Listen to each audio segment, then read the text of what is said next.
Hello，大家好。那我们今天来讲一下怎么样去做出这种下雨的效果，因为马上就要到梅雨季了。今天会介绍两个方法，一个是笔刷的做法呢，另外一个做法会是比较简单的，就是我们用流线这个功能直接描绘的旁边这里哦。那如果没有的话，你就是追加初始辅助工具这边，在漫画最底下的雨。那我们选到雨，然后我们在画面上面横向的画一条线，这条线其实是斜的也无所谓，反正没差，反正就是只要一条线。好，那接下来呢，我先把背景关掉，我们来观察一下，像这个雨现在它其实很锯齿，对不对？而且它很短，有没有？如果你希望它是那种比较绵长的那种毛毛雨的话，这个效果不太好，而且它看起来很粗。所以呢，我们打开底下扳手，那锯齿的边到消除锯齿这边，你可以直接把它改成最强，好像这样子。那刚才的锯齿就不见了。那接着呢，笔刷尺寸这边你可以把它稍微的调小一点，然后絮乱这边你可以把它调大一点，它就会有些比较粗，有些比较细。那这个看个人。到描绘位置这边长度把它加长，那一样可以给它絮乱，它就有些线会比较长，有些线会比较短。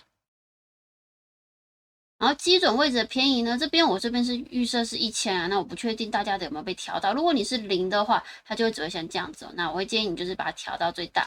然后说，现在这个雨不够浓，不够多，我们可以到间隔这边，我们去缩小它的间隔，看起来就会很多雨咯。那这间隔呢，你可以让它再稍微乱一点。然后这是我调出来满意的效果。那接下来呢，复制一个雨，然后我们可以给它稍微的移动一下，让它做出错落的感觉。那这个雨呢，你可以把它的不透明度调低一点，我们可以把它的那个间隔位置这些稍微的做一点点的微调哦，一点点微调。那我把它的主颜色把它改成白色。打开我们底图，看起来就会像这样。那你说，可是雨不可能都是直的啊？那我们这个时候呢，要到角度这边稍微的给它改一下。像我把它改成80的话，它就会有点斜斜的。那缺点就是，这个雨它就只会是朝同一个方向斜哦，所以，这个数值可能还要再调整。你可能多叠几层，多叠几层，然后让它的那个雨的位置稍微有点错落。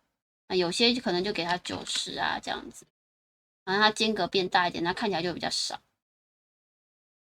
那我现在以这个最粗的这个雨来做另外一个示范。假设你不喜欢它现在这个雨的笔刷的话，我们到扳手这边找到笔刷形状。那这边呢，我们之前有影片有教到这个笔刷形状的部分你可以把你任何一支喜欢的笔刷，把它登记成笔刷形状。接着，比方说我拿这个点状线这个，然后套用笔刷，就像这样子。所以你可以用这个功能很轻易的做出比较特别的那个雨点效果。这个星星看起来很像在下星星所以这个是使用我们的集中线效果那我们接下来讲一下笔刷版本。那笔刷的话，我在这边就是简单的画了一个我理想中的雨的造型就是底下呢这边比较粗一点，上面比较细一点，像这样子那下雨的笔刷做好之后呢，请你把它到这边我在显示颜色这边把它改成灰色。那这边有的时候偶尔会出现一颗按钮，要就请你把它按下去因为如果这边的框是红色的话，代表它没有正式的套用到灰色那这样子确定它是灰色之后呢，我们就把它拖进我们的这素材库，这样就好了。然后要记得点两下，把它作为笔刷前端使用。那最好的话可以给它一个标签。接着呢，我们到扳手这边新增素材，就把它导出来。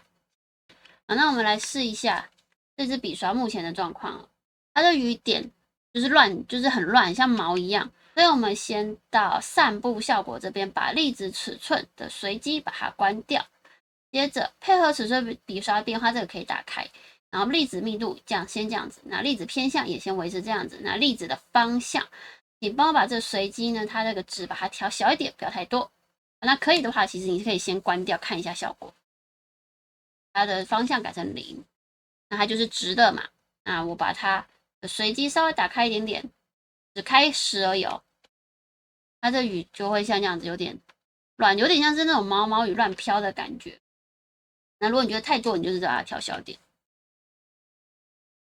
那我觉得可能一点点就够了。我希望我的雨不要就是看起来都是直的，我希望它有点被风吹的时候有点撇掉这样的效果。笔画这边可以不用动，纸质这边也可以不用动。那笔刷前端这边呢，你的这个厚度垂直，你可以把它调大一点。那这样子你的这条线它就会看起来比较长。来，我们来看一下，如果是100的时候，这个雨点像这样子，那可以调大一点。比方说，我直接把它调成1000，它就会变成像这样子。所以你可以在这边做出那种很细的雨点，也可以做出很长的雨点，或者是你可以让它有点随机。那这个随机值也不要太多啊，我这边把它调成500好了。那这个雨点就会有长有短。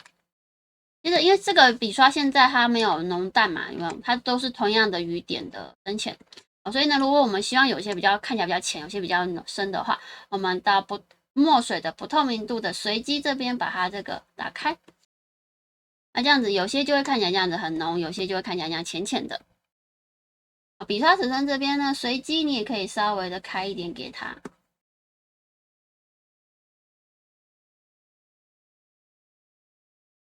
好，那我们拿之前图来实做一下哦。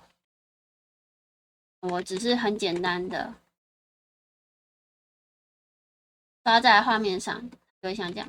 那如果我今天是希望说，它看起来风再强一点，我就可能转动一下画布，我去画。